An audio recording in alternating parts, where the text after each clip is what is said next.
시온을 구하여 주시고 대적을 파멸시키는 해 보상하여 주는 해이다. 에돔의 강들이 역청으로 변하고 흙이 유황으로 변하고 온 땅이 역청처럼 타오를 것이다. 그 불이 밤낮으로 꺼지지 않고 타서 그 연기가 끊임없이 치솟으며 에돔은 영원토록 황폐하여 영원히 그리로 지나가는 사람이 없을 것이다.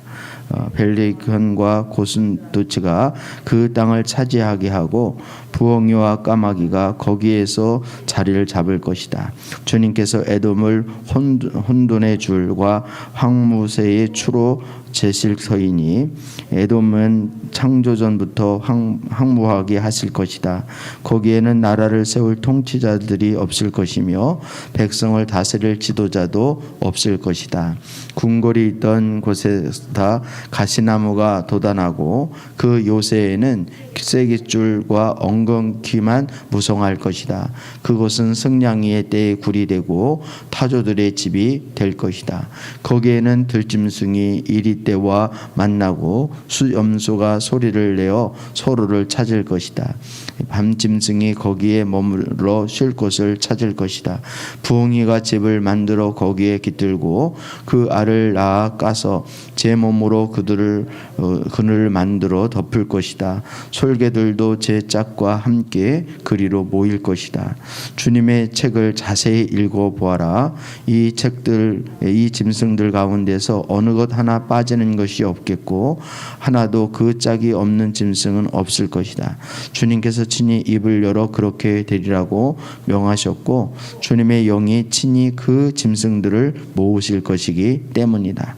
주님께서 친히 그 짐승들에게 땅을 나누어 주시고 손수 줄을 그어 그들에게 나누어 주실 것이니 그 짐승들이 영원히 그 땅을 차지할 것이며 세세토로 거기에서 살 것이다. 예, 아멘. 예, 아멘. 예, 우리 이사야서 34장 말씀을 우리 교독을 같이 합독을 했습니다. 이사야 34장은 그 열국의 멸망을 주님이 이제 선포하고 계시는데 그 열국의 대표라고 할까요? 열국을 상징하는 에돔을 두고 하나님이 구체적으로 이제 멸망을 선포하고 있습니다. 그리고 그 에돔을 치면은 그 에돔 땅이 황무지가 되어서 이제 온갖 짐승들이 이제 그 땅을 차지하게 되어지는, 마치 이스라엘 백성들이 가나안 땅을 기업으로 찾듯이 그 땅이 짐승들이 차지하는 땅으로 이제 변하게 될 것임을 이제 말씀하고 있습니다.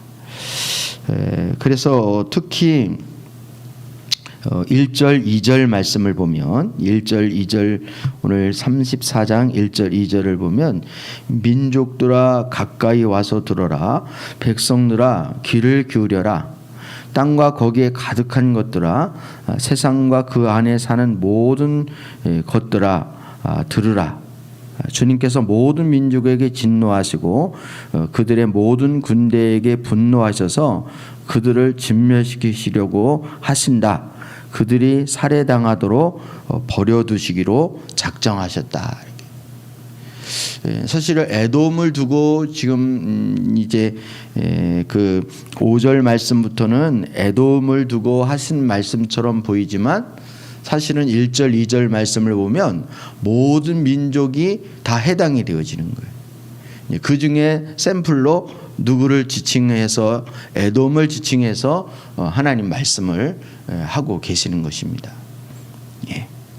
그러면 이제 에돔이 어떤 나라인가? 에돔이 왜 에돔을 지금 굳이 여러 민족들이 있는데 여러 열국들이 있는데 왜 하필이면 그 에돔을 지칭해서 지금 말씀을 하고 계시는가?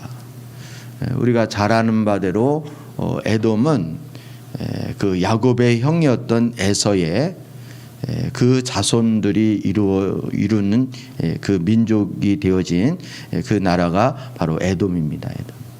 다시 말하면 이 에돔은 이스라엘의 어떻게 보면 형제라고 할 수 있는, 그래서 이스라엘과 아주 가까이 있는, 그래서 하나님께서 이스라엘 가운데 어떻게 행하셨고 하나님께서 어떻게 은혜를 베풀어 주셨는지를 누구보다도 잘 알고 지켜보았던 민족이 바로 에돔이다, 이렇게 말할 수 있습니다.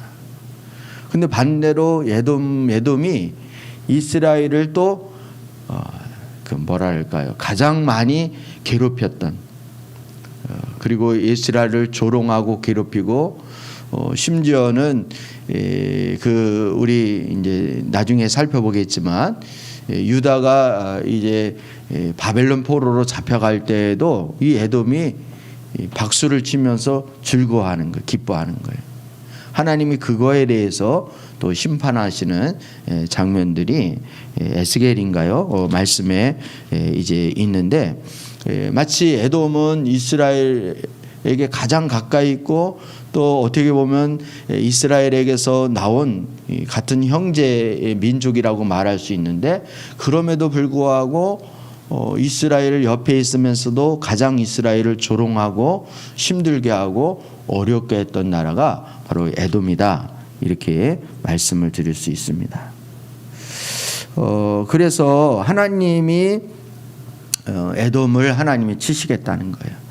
멸망시키겠다는 거예요. 이것은 에돔 한 나라만을 얘기하는 것이 아니라 오늘 1절 2절 말씀에 보더라도 모든 민족이 다 여기에 속하는 거예요. 여기에 속하는 거예요. 그래서 여러분 이제 그러면 하나님이 이제 물론 이제 하나님의 징계와 심판이 이제 그 우리가 그 하나님과 징계의 심판을 한 가지로 단정을 지을 수가 없습니다. 한 가지로 단정을 지을 수 없어요. 예를 들면 하나님의 백성들에게는 그 징계가 하나님을 찾으라는 사인이 되어질 수도 있고, 그리고 더 하나님의 믿음을 굳건히 하시기 위해서 하나님이 연단하시는 징계도 있는가 하면, 하나님이 이제 보복 차원에서 하는 징계도 있습니다. 보복. 예를 들면 아말렉이라든지 이런 아말렉 족속을 하나님이 아주 씨를 말리라고 다 그 존재조차도 없게 하라고, 이거는 하나님의 보복 차원입니다. 근데 오늘 본문 말씀에 이 에돔에 대한 하나님의 심판도 이것도 보복의 차원이에요. 보복의 차원. 우리 8절 말씀을 다시 한번 읽어보도록 하겠습니다. 오늘 34장 8절 시작. 이때가 바로 주님께서 복수하시는 날이니 시온을 구하여 주시고 대적을 파멸시키는 해 보상하여 주시는 해이다. 이렇게. 이때가 바로 주님께서 뭐 하시는 날이라고요? 복수하시는 날이에요. 복수하시는. 시온을 구하여 주시고 대적을 파멸시키는. 그러니까 이 에돔을 하나님 심판하겠다라는 말씀의 의미는 누구를 구해주겠다는 뜻이기도 해요. 시온을 구해주겠다, 즉 유다 백성들을, 하나님이 이스라엘 백성들을 구해주겠다라는 그런 의미가 담겨져 있는 것입니다. 근데 여러분 오늘 이제 말씀을 보면 이제 지금 이 일들이 전혀 아직 이제 이루어지지 않은 거잖아요. 이 오늘 이사야 34장 말씀의 내용은 앞으로 그렇게 이루어질 거라는 것을 말씀하고 있는 거예요. 당장 지금 이루어지는 것도 아니고 내일 이루어지는 게 아니라 앞으로 그렇게 이루어질 것임을 말씀하고 있는 거예요. 그러면 지금 현실에서 이루어지지도 않은 것을 하나님은 왜 이사야 선지자를 통해서 이 말씀을 하시는가? 그것도 장차 이루어질, 그것도 에돔과 모든 민족을 향해서 하나님이 심판할 거에 대해서 왜 미리 이 말씀을 하시는가라는 것입니다. 그것은 이 이사야 시대 때 이스라엘 백성들의 어떤 영적인 상태나 그 당시의 상태를 우리가 생각해 볼 수 있습니다. 그러니까 지금 열국의 틈바구니에서 지금 유다 백성들은 아시리아에게 그리고 이집트에게 그 아시리아와 이집트의 그 강대국 사이에서 지금 이 유다 백성들이 뭐 하고 있습니까? 눈치를 보고 있잖아요. 눈치를 보고 있어요. 그리고 이스라엘 백성들이 그 강대국과 맞서서 당당하게 자기의 권익을 이렇게 주장하고 그리고 자신의 권리를 찾는 그런 것이 아니라 유다는 약소국가이고 아수르와 이집트의 눈치를 살살 보는 거죠. 눈치를 보는 거죠. 그래서 누구와 동맹을 맺고 누구의 도움을 받은 것이 더 유익한가라는 것을 자끔 기웃거리게 되어지는 것입니다. 근데 하나님이 이 말씀을 이사야 선지자를 통해서 앞으로 되어질 이 말씀을 이스라엘 백성들에게 하심으로 인해서 모든 나라의 흥망성쇠는 누구에게 달려있다? 하나님에게 달려있다. 너희가 강대국이라고 해서 아니면 경제대국이라고 해서 거기에 눈치를 보거나 거기를 의지하거나 기대지 말라는 거예요. 기대지 말라는 거예요. 오직 누구에게만 소망을 두고요? 하나님께만 소망을 두고 하나님만을 의지하라는 거예요. 왜? 하나님이 생사화복을 주장하시고 한 나라의 흥망성쇠를 하나님이 좌지우지하시기 때문에. 지금은 에돔이 잘 사는 것 같고 떵떵거리는 것 같고 안전하게 사는 것 같지만 하나님이 저들을 확 뒤집으시면 하나님이 저들을 멸망시키시면 그들의 땅이 완전히 누구의 기업이 될 거라고요? 짐승들이 차지하게 될 짐승들의 기업이 되어질 거라는 거예요. 그러니까 강대국 의지하고 그렇게 눈치 보고 그거 부러워하거나 그렇게 하지 말라는 거예요. 여러분 우리에게도 주는 메시지가 있죠. 우리는 어렵고 힘들면은 자꾸 어떻게 합니까? 사람을 의지하거나 돈이 그것을 해결해 줄 것처럼 그렇게 생각을 하는 거예요. 그래서 마치 복음서에서 보면 어리석은 부자를 예수님이 예를 들어 말씀하셨잖아요. 어떤 부자가 있었는데 그 부자가 자기 그 농사를 이렇게 다 거두어서 창고에 모아두려고 하는데 창고가 부족한 거예요. 그리고 창고를 더 늘려서 짓고 그것을 완전하게 모아두니까 그때부터 내 영혼이 안전하다 이렇게 이제 안일함에 빠지고 교만에 빠질 때 주님이 오늘 밤에 내 영혼을 하나님이 취하시면 하나님이 데려가시면 이것이 누구 것이 되겠느냐라고 주님 말씀하시는 거예요. 여러분 한 나라의 흥망성쇠와 한 개인의 생사화복은 누가 주장하시는 거라고요? 하나님이 주장하시는 거예요. 하나님이 주장. 따라서 우리는 언제 어디서나 어떤 환경과 여건 가운데서도 늘 누구만을 소망해야 됩니까? 하나님만을 소망하고 하나님만을 의지하는 거예요. 그리고 이제 힘들고 어려울 때 또 우리를 힘들게 하는 그런 사람들이 있죠. 사람뿐만이 아니라 그런 기관과 여러 가지 불의함을 당하는 것들이 있습니다. 그러면 그것에 대해서 우리는 막 이렇게 열받아 가지고 막 대적을 한다든지 지금 원수를 어떻게 갚아야지 막 이러면서 일을 간다든지 막 이렇게 할 필요 없다는 거예요. 왜? 생사화복이 누구에게 달려 있기 때문에요? 하나님에게 달려 있어요. 하나님이 그거 다 아신다는 거예요. 그래서 오히려 악을 뭐로 갚으라고 주님 말씀하십니까? 선을 갚으라고 그러고 또 원수를 어떻게 하라 그래요? 사랑하라 그러죠. 이거는 세상적인 가치관으로는 이거는 받아들일 수도 없는 거고 또 그렇게 하는 거는 바보짓인 거예요. 근데 유독 우리 기독교인들이 그렇게 할 수 있는 이유는 우리에게는 누가 계시기 때문에 우리의 모든 신원을 주님이 다 들어주시고 원수를 주님이 누가 갚아주시기 때문에요? 하나님이 갚아주시기 때문에 우리는 그렇게 하는 거예요. 그래서 굳이 뭐 잘잘못을 가리려고 뭐 애를 쓸 필요도 없고요. 그리고 내 억울함을 그거를 확인 안 하면 막 가슴이 터질 것 같다, 억울해 죽겠다 이렇게 할 필요도 없고요. 그리고 저 왼수를 내가 지금 처단하지 않으면 이제 두고두고 한이 될 것이다 이렇게 할 필요도 없는 거예요.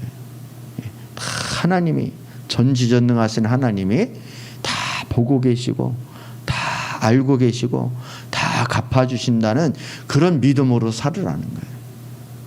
여러분 지금 이 내용은 하나 또 그러니까 오늘 이사야서 34장 말씀은 내용 그대로 문자 그대로지만 이 문자 너머에 하나님의 의도와 하나님의 심정과 하나님의 속성을 여러분이 그것을 찾을 수 있기를 주의 이름으로 축복합니다. 그러니까 오늘 이 문자 그대로의 말씀보다 이 말씀을 왜 에돔에 대하여 하나님이 심판을 지금 선포하고 계시는가라는 그 의도, 하나님이 왜 그렇게 하셨는가라는 것을 오늘 말씀을 통해서 더욱 깨달을 수 있기를 주님의 이름으로 축복합니다. 그리고 그것을 고스란히 지금 우리 시대에 저와 여러분에게 이 말씀을 그대로 대입을 하는 거예요. 대입을 하는 거예요. 따라서 우리도 도울 힘이 없는 사람을 의지하거나 우리가 경제적인 대국을 우리가 손을 이렇게 도움을 의지하거나 이렇게 할 필요 없다는 거예요. 여러분 우리의 승리의 관건은 누구에게 있다고요? 하나님에게 있는 하나님. 특히 코로나로 인해서 어려움을 당해도 우리가 심지어 부도를 맞아도 아니면 직장을 잃어도 우리가 그것 때문에 우리가 뭐 마치 죽는 것처럼 그렇게 여기지 말라는 것입니다. 왜냐하면 하나님 안에 길이 있고 거기에 살 길이 있는 거예요. 하나님의 백성들은 어떠한 상황과 형편에서도 끝까지 누구만을 붙잡아야 되는 거예요? 하나님을 붙잡아야 돼요. 근데 유다 백성들이 그렇지를 못하는 거예요. 그러니까 하나님이 그거 계속 말씀하시는 거예요. 계속. 책망을 하셔도 그거 하나님 의지하라는 것이고 하나님께 돌아오라는 것이고 하나님이 열국들을 심판할 것에 대한 것도 결국은 누구를 응원하는 것입니까? 이스라엘 백성들을 응원하는 거예요. 오늘 8절 말씀에 보면 그게 선명하게 보이잖아요. 이때가 바로 주님께서 복수하시는 날이라. 누구를 위해서 복수를 합니까? 바로 하나님 백성들을 위해서 복수하시는 거예요. 시온을 구하여 주시고 대적을 파멸시키는 해, 보상하여 주시는 해. 누구에게 보상을 해주는 겁니까? 그동안 억울함을 당하고 그동안 다 손해를 보고 그동안 이제 그 피눈물을 흘렸던 그 백성들을 다 하나님이 보상해 주겠다는 거예요. 여러분 초점을 하나님께 맞추시고 그 하나님을 끝까지 붙잡을 수 있는 하나님의 자녀들이 되어질 수 있기를 주님의 이름으로 축복합니다. 여러분 우리가 지금 뭐 하나님을 믿는 거는 이거 보이지도 않는 것이고 우리에게 보이는 것과 우리에게 이렇게 느껴지는 실제적인 것은 돈이 가장 우리에게 실제적으로 느껴지고 또 지갑이 두둑해야 그래야 마음이 안심이 되어지고 또 적어도 통장이나 아니면 뭐 부동산이라도 뭐 잡고 있어야 그래야 안전하게 그렇게 느껴지는 거예요. 하나님 의지한다는 것이 그냥 허공에 그냥 뚱구름 잡는 얘기처럼 그렇게 들리는 거예요. 왜냐하면 영적으로 침체하고 하나님을 멀리 떠나고 하나님에 대한 실제적인 믿음이 없어지면 그것은 더하면 더할지 덜하지 않는 거예요. 근데 우리가 하나님을 간절히 찾고 인격적인 주님을 만나게 되어지면 하나님이 뜬구름 잡는 그런 하나님처럼 느껴지는 게 아니라 우리 눈에 본 바요, 들은 바요, 만진 바 사도들이 요한일서에서 이렇게 고백하고 있듯이 그 하나님은 우리에게 실제가 되어지는 거예요. 추상적인 하나님이 아니라 추상적인 예수님이 아니라 우리의 삶을 주관하는 실제적인 살아서 역사하시는 실제적인 그러한 예수님으로 우리에게 다가오게 되는 거예요. 그래서 히브리서에도 믿음은 바라는 것들이 실상이요 보지 못한 것들의 뭐라 그래요? 증거라 그래요. 허다한 믿음의 증인들이 구름대와 같이 있지 않느냐라고 하면서 우리 믿음이 어떠해야 할 것인지를 말씀하고 있는 것입니다. 여러분, 우리가 어려울 때 힘들 때일수록 더욱 주님의 품에 파고들 수 있는 하나님의 자녀가 되어져야 하는 것입니다.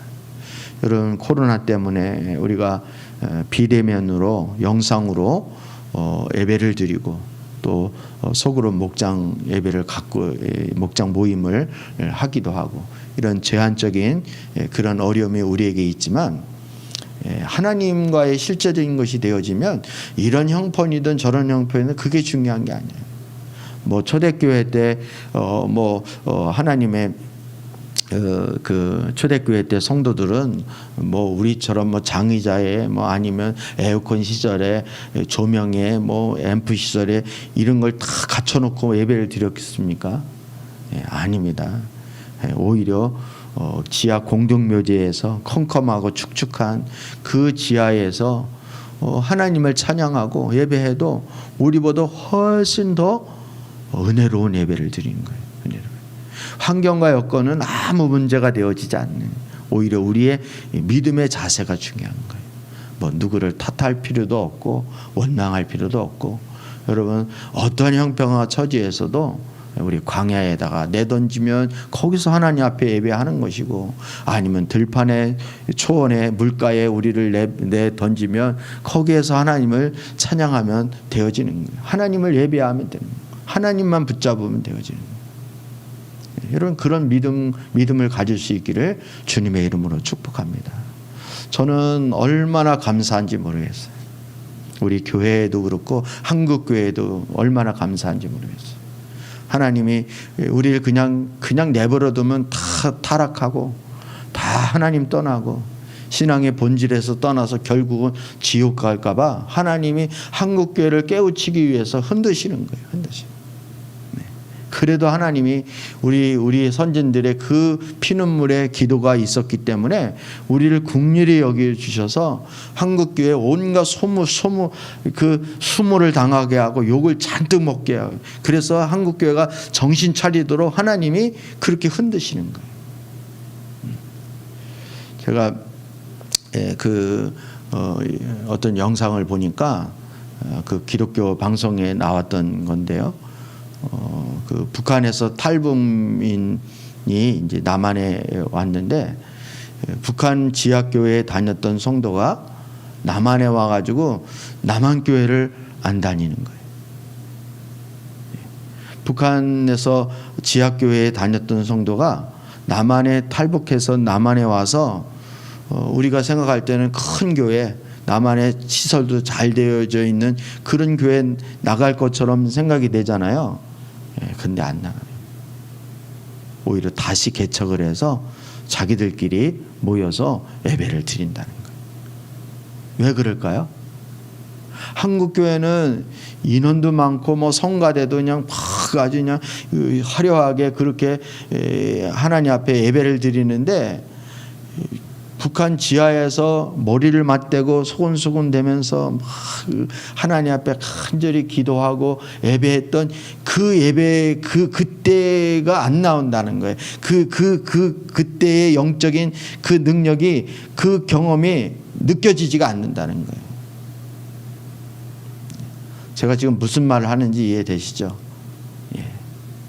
여러분 지금은 다 껍데기를 다 벗겨야 할 때이고 이렇게 쭉정이와 알맹이를 다 가려야 할 때입니다.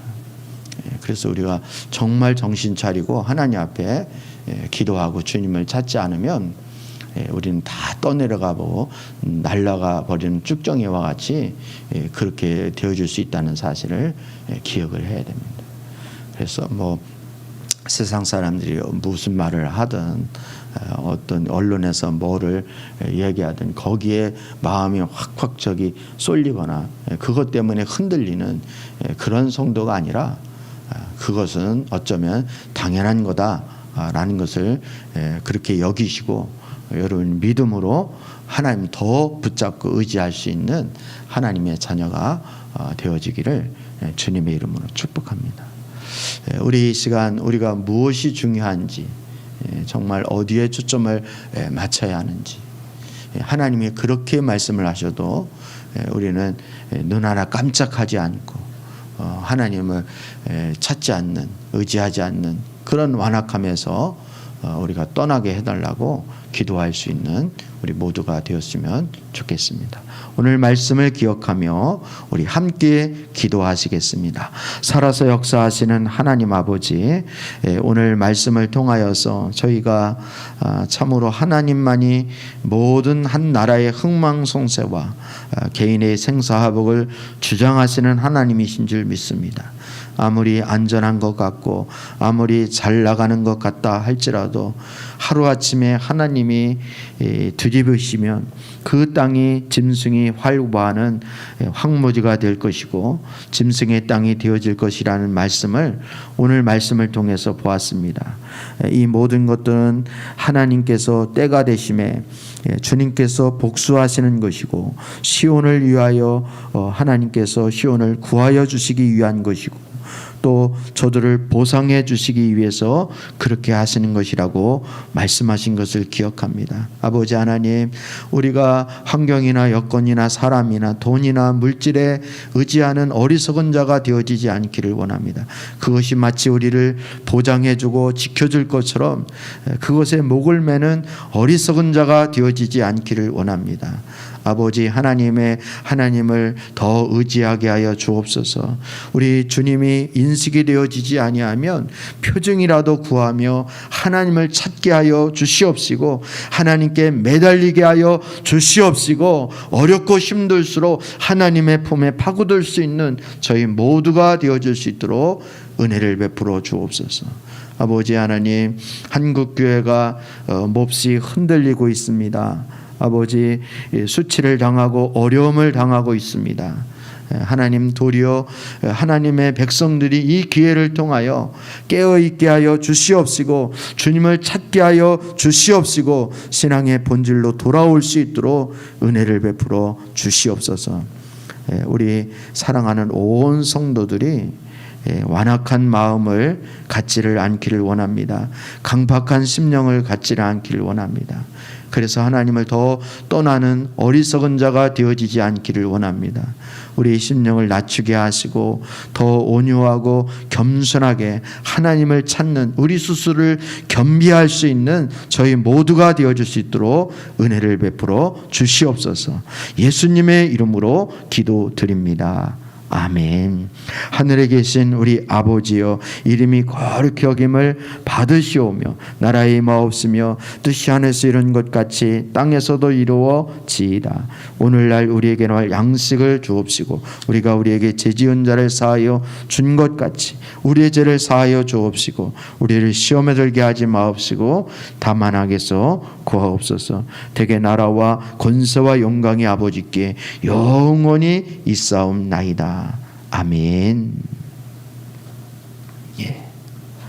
우리 요일별 오늘 기도는요, 친척과 그리고 중구 그리고 우리 각 팀장을 위해서 기도하는 날입니다. 특별히 우리에게 주어진 우리 처소, 우리 모든 자리에서 더욱더 간절히 하나님을 찾을 수 있도록, 우리 신앙이 의식과 형식에 머물러 있는 신앙에서 이제 인격적인 주님과의 그 깊은 만남과 교제의 신앙으로 전환되어질 수 있는 절호의 기회가 되게 해달라고, 또 우리뿐만 아니라 이 나라 민족 교회가 그렇게 해달라고 우리 하나님 앞에 기도했으면 좋겠습니다. 우리 사랑교회 또 믿음이 연약한 지체들, 또한 또 몸이 아파서 이제 하나님의 은혜를 구하고 있는 그런 지체들, 또 사업을 경외하는 또 공부하는 우리 자녀들 위해서 기도해 주시고 중보해 주시기를 바랍니다. 함께 기도하시고 자유하겠습니다.